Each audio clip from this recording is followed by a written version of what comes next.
Power star Pawan Kalyan అంటే ఆయన అభిమానులకు ప్రాణం. పవనిజం అంటూ సేవా కార్యక్రమాలు చేస్తూ ఉంటారు. పెద్ద పెద్ద కేక్స్ చేసి అభిమానాన్ని చాటుకుంటారు. అయితే ఈసారి ఎలాంటి హంగామా వద్దని పవన్ గట్టిగానే ఫ్యాన్స్ కు మెసేజ్ పంపాడట. వీలైతే సేవా కార్యక్రమాలు చేయండి, నలుగురిని ఆదుకోండి, నలుగురికి అన్నదానం చేయండి అంటూ ఓపెన్ గా కాకపోయినా పవన్ కాంపౌండ్ నుంచి ఆర్డర్స్ వచ్చాయనేది టాక్.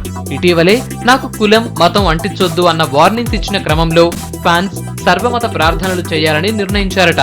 ఇక ఏపీ హోదా విషయాన్ని ఇటీవలే ప్రశ్నించిన పవర్ స్టార్ తన పుట్టినరోజునే కేంద్రం ఏదో ఒక ప్రకటన చేస్తుందన్న సమాచారం కూడా ఫ్యాన్స్ ఖుషీకి కారణమట. ఏపీపై కేంద్రం ఏదైనా అనౌన్స్ చేస్తే అది పవన్ ఖాతాలోనే పడుతుందని ఫ్యాన్స్ ఆనందంగా ఉన్నారట.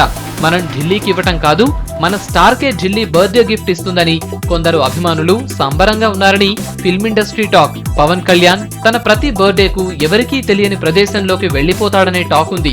మరి ఈసారి ఎక్కడికి వెళుతున్నారో అనేది ఇంట్రెస్టింగ్ క్వశ్చన్ గా ఉంది. ఇక పవన్ కొత్త సినిమా టైటిల్ ను కాటమరాయుడుగా ఫిక్స్ చేశారు.